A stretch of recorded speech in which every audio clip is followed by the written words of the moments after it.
उसकी सुबह और शाम कहानी दिल निचोड़ देगी।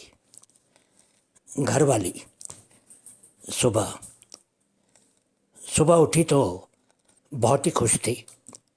अपने बिस्तर पर अपने पति की तरफ देखा। वो मीठी नींद में सोया हुआ था। उसके बगल में लेटे अपने छोटे से बेटे को देखा। वो भी मस्त सो रहा था। वो उठकर बाथरूम गई।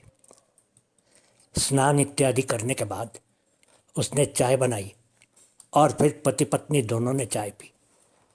उसने अपने बेटे को दूध पिलाया। वो अपने पति के साथ घर के बाहर लॉन में कुछ देर टहलती रही। बेटे की आया आ गई थी और वो बच्चे को नहला धुला रही थी। कुछ देर के बाद सबने नाश्ता किया और दोनों ही खुशी खुशी एक और शुरुआत के लिए अपनी अपनी गाड़ी में बैठकर अपने अपने दफ्तर चले गए। बाजार वाली सुबह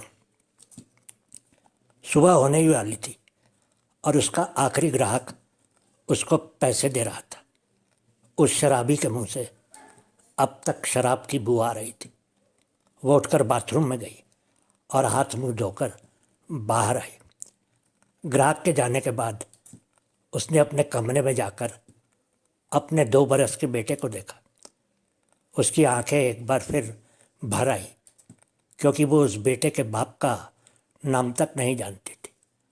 उसके ग्राहकों में से ही कोई मर्द शायद उसका बाप था। वो बाहर रसोई में गई। चाय और पाव रोटी खाती हुई अन्य लड़कियों ने उसको भी एक गिलास में चाय और एक पाव रोटी दे दी। वो भी उनके साथ ही ज़मीन पर बैठकर खाने लगी। कुछ देर के बाद वो एक गिलास में थोड़ा सा दूध लेकर अपने बेटे के पास गई और उसको दूध और बिस्किट खिलाने लगी। फिर उसने दूसरी साड़ी पहनी और रात की कमाई में से अपना हिस्सा रखकर बाकी के रुपए कोठे की मैडम को दे दिए। वो बेटे को लेकर बाजार गई और उसको कुछ खाने की चीज़ें खरीद दी। बेटा खुश हो गया। उसने अपने लिए कुछ श्रृंगार की चीज़ें खरीदी। वापस आकर वो बिस्तर पर लेट गई। वो अपने अतीत के बारे में सोचने लगी। ऐसा हर दिन ही होता था। कुछ देर के बाद उसने रसोई में जाकर दाल भात खाया और अपने बेटे को भी खिलाया। बस उस दिन अब आराम करने का समय था। दिन के 1 बजे वो सो गई और उसका बेटा बाहर गली में बच्चों के साथ खेलने लगा।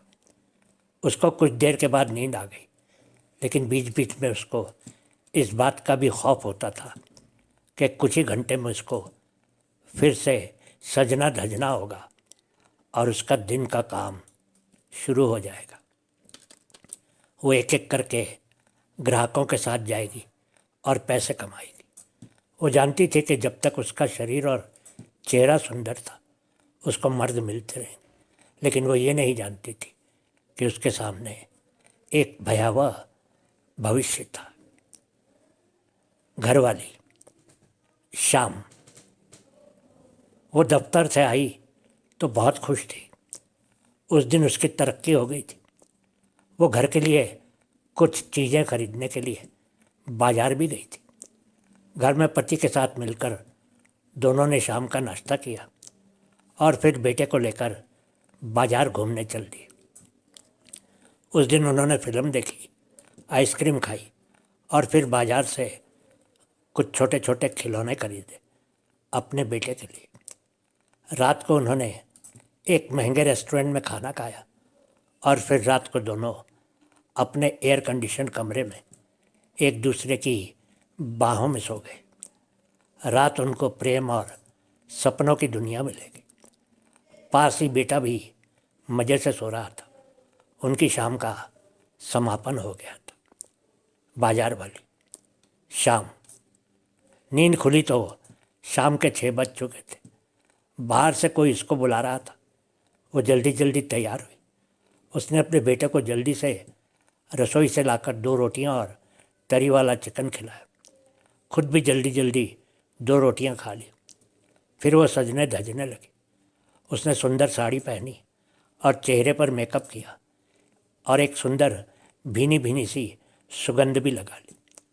कुछ देर के बाद वो बाहर के बड़े हॉलनुमा कमरे में सामान की तरह सजी बैठी थी। पहला ग्राहक सौदा तय करके उसको केबिन में ले गए। सौदा 500 में हुआ था। उस शाम को वो 3 लोगों के साथ हम बिस्तर हुई और उसने ठीक ठाक पैसे कमा लिए। उसकी तो बस यही दुनिया थी। पहली वाली और बाजार वाली दोनों ही ये नहीं जानती थी कि दोनों की दुनिया में कितना फ़र्क था। पहली वाली का घर था, पति था, बच्चा था, नौकरी थी, नौकर थे, आया थी, गाड़ी थी, बैंक बैलेंस था और भविष्य के सुंदर सुंदर सपने थे। बाजार वाली नहीं जानती थी कि बाहर की दुनिया में औरत ऐसा भी जीवन बिताती है, क्योंकि जब उसको गांव से उठाकर इस वेश्यालय में लाया गया था वो सिर्फ 12 बरस की थी। उस बेचारी का शरीर ही उसकी दुनिया था। न घर था, न पति था।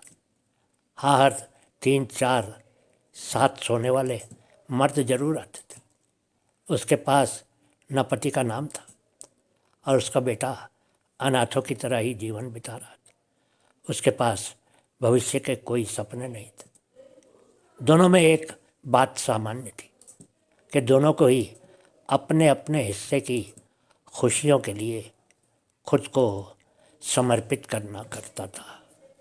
पहली वाली अपनी खुशियों की खातिर अपने पति के सामने समर्पित होती थी और बाजार वाली अपनी ज़रूरतों और अस्तित्व की खातिर 2-2, 3-3 मर्दों के सामने समर्पित होती थी। बहुत बहुत शुक्रिया दोस्तों। अगर हमारी ये छोटी छोटी कहानियों के प्रयास आपको अच्छे लगे तो कृपया वीडियो को लाइक करके इसको दोस्तों के साथ शेयर ज़रूर कर दीजिए। बस आपसे इतना ही सहयोग मांगते हैं। धन्यवाद।